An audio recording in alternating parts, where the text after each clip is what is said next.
Hi, I'm live. Yeah, can you? Doing laundry, it's very loud right now.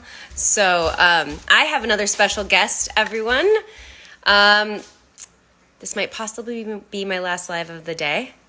We'll see if I can. But in the meantime, we're going to get a very special guest. Let's see if I can find that special guest and request. Let's see here.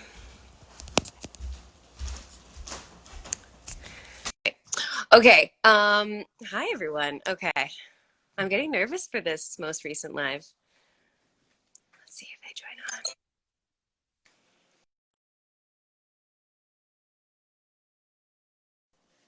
They text me. Are they on? Dun dun dun. Hey again. Hi. Did he do? Wait, hold on.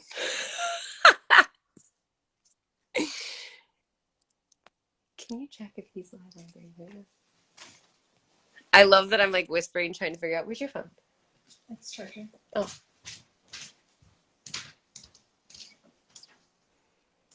I think I might have screwed this up. Maybe there's a communication error. Oh, yep, he's live, waiting for you. Oh my God. Okay. Okay, everyone, go to Gray's ABC Instagram right now. I'm going to go live with Kevin MCKID. Okay. Ah, Kevin! there she is. Hi, Kevin. How are you? Hello, beautiful. How are you? You are killing your takeover, by the way. What do you say?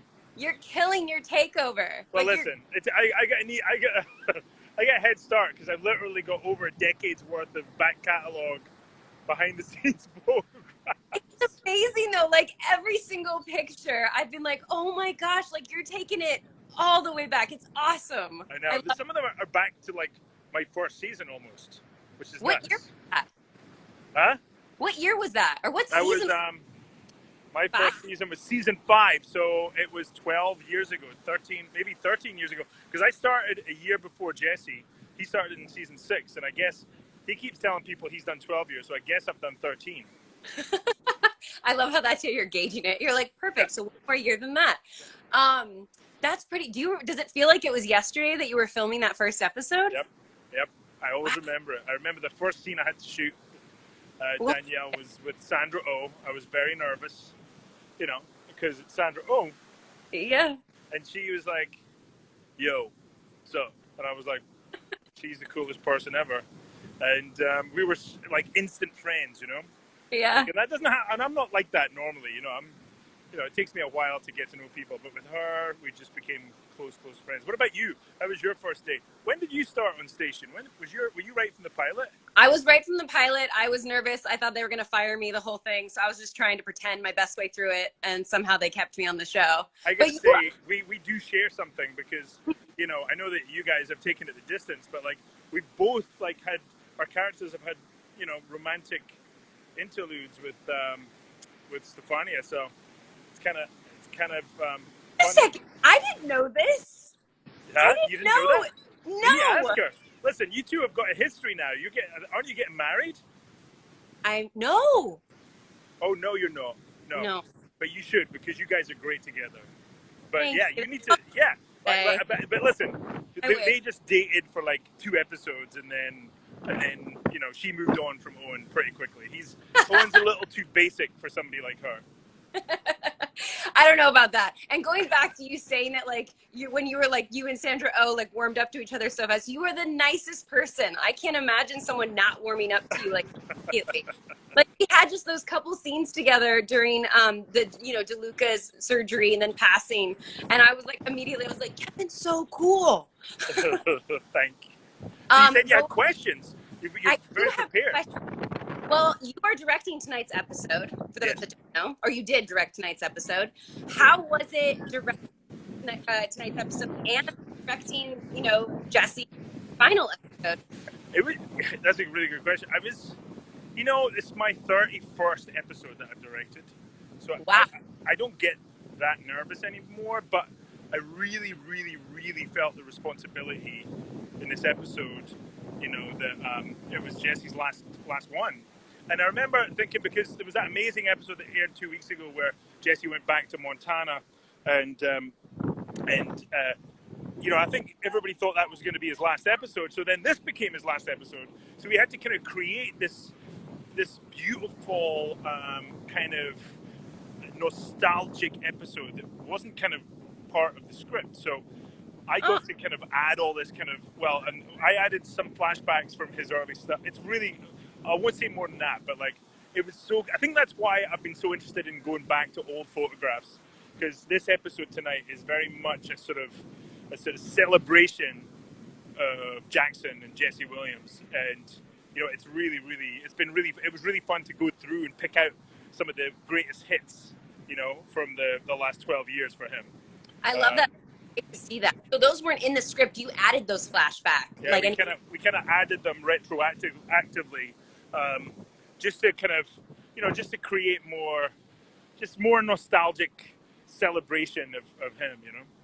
Which is beautiful. Do you, when did your passion for directing come alive? Like, when did you decide I want to direct? You know, I always kind of wanted to direct when I was, you know, I always wanted to be an actor on the stage. And I remember the first movie I ever fell in love with that made me want to really become an actor was E.T. And I remember I saw a newspaper article about this bloke in a baseball cap called Spielberg. And I was like, wait, how can, because I was like 8 years old when I saw E.T. and I was like, and I cried the whole time at the end. And, you know, I was so emotional.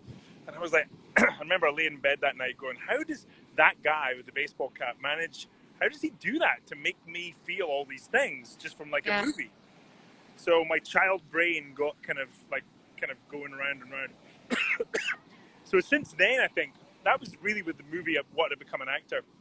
And then when I started Grey's, you know, I never really, you know what it's like as an actor, you never stay in one place long enough to really plant your feet.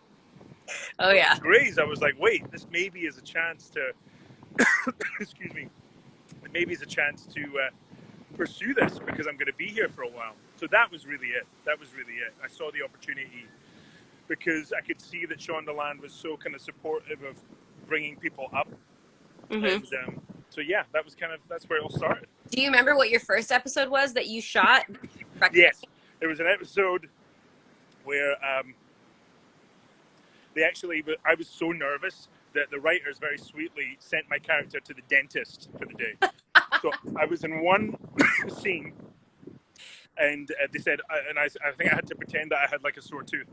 So I literally left for the episode, and so that they kind of gave me a break, so I could focus on directing. So that was very sweet of them. Which is a great question to segue into: is how hard is it to direct yourself? It's hard, but you know, I trust. Or, to be honest, I trust our director of photographies and also our camera operators, you know. I always find that camera operators, because they're watching actors through that eyepiece every single day. Excuse me, I'm just going to take some water. No, please do. I was worried there for a second for you. I was like, get water. Yeah. So I kind of look at them, you know, they give me video playback, but I look at the operators and I'm like, and I say to them, I'm like, did I kind of, and they'll be like, they know me so well now, they're like, you should do one more, Kev. Like, that kind of sucked. You were kind of bad, and you looked a little distracted, so you should do one more. And I do, and it's usually better. So, yeah. How was it in, like, in the editing room? Is it weird, though? Were you able to finally step back and look at yourself from a director standpoint versus an actor standpoint when you're editing yourself? I do. I'm very critical of myself in the editor's room. I usually want to cut all my scenes, because I'm like, oh.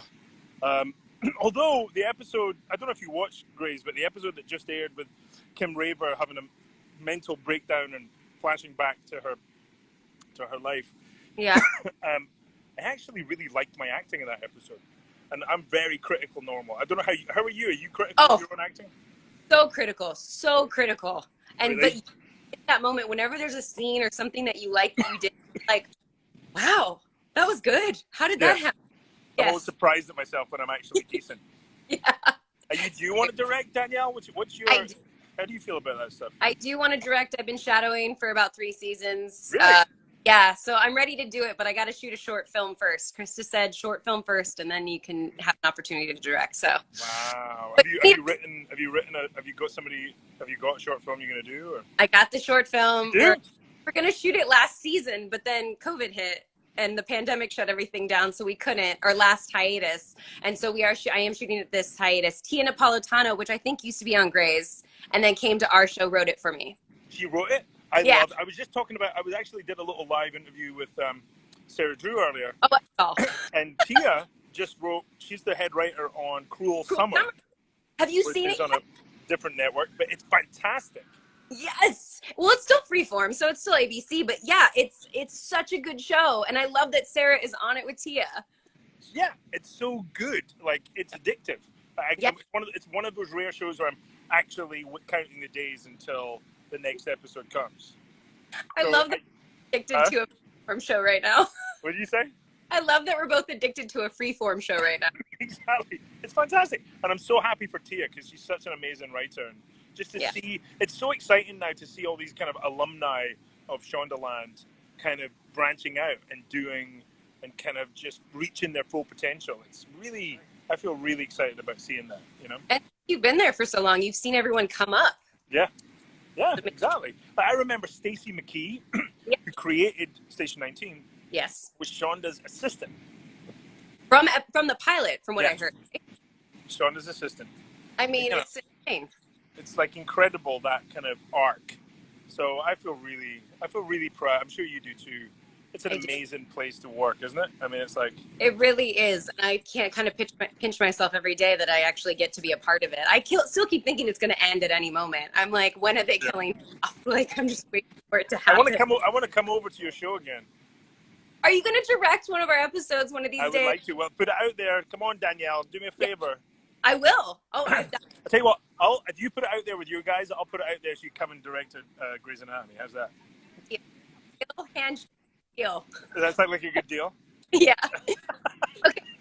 Other like really fun would you rather questions. Would you be down to play that little game? Yeah, sure. You're like, what does that mean? Are you ready? I'm ready. Okay, would you rather have the opportunity to go back into the past and meet your ancestors or go into the future and meet your grandchildren? Wow. What do you think, Ayana? Go to the past and meet my daughter's here on the beach with all my kids. I saw here. Yeah, you know, I would say go back and see my ancestors because there's no guarantee that your sibling, that the offspring are actually going to have grandchildren. It's valid. Imagine how depressing that would be as if you went and you decided to go into the future and then no one had kids. There's nobody there. What? Yeah, there's just nobody there. There's nobody. There's like, who? McKidd who? What? No. You know? So yeah, I would say go back to meet my ancestors. That's, valid. Would you rather have a mullet or a ponytail for an entire year? Oh, ouch. I would say ponytail. Really? Have you ever had one? I mean, why? Are mullets coming back? I don't know. Are they back? No, I don't. Are mullets back? This is Iona. Hi, I'm Danielle. Nice to meet you. Hi, nice to meet you. These are my other kids. Look. Oh, they're out there? How old are they now? See them little specks out there walking towards that dangerous water. But luckily my other son's with them. So yeah, I would definitely say ponytail. Okay. Okay, would you rather get your tongue pierced or get a tattoo that covers your entire shoulder? So tongue pierced or get a tattoo that covers my entire shoulder? Yeah. Shoulder tattoo. In fact, newsflash, I'm actually toying with the idea of getting a shoulder tattoo. Stop. Should I get a shoulder tattoo? I think you should if you want to. Do it. I think I should. So, I have a friend sitting here. She said totally. Yeah, really? Yeah. Tongue pierced, no. I mean, that just seems obstructive with eating, with your eating process. Whereas a shoulder tattoo, as long as you pick the right one, it won't impede my intake of calories. So for that reason alone, I would go with a shoulder tattoo. So I'm getting the vibe that you really like food. Okay. Would you rather talk to animal or read people's minds? Would I rather be able to communicate with animals or read people's minds? Yeah. Read people's minds, because I find animals, you don't need language to know what they're thinking. Oh, that actually Whereas seems people are very unreadable. so true. You know? And we're actors. We should be able to read people better. Right, exactly. Okay, would you rather be a scuba diver and explore the deep sea or an astronaut and explore outer space?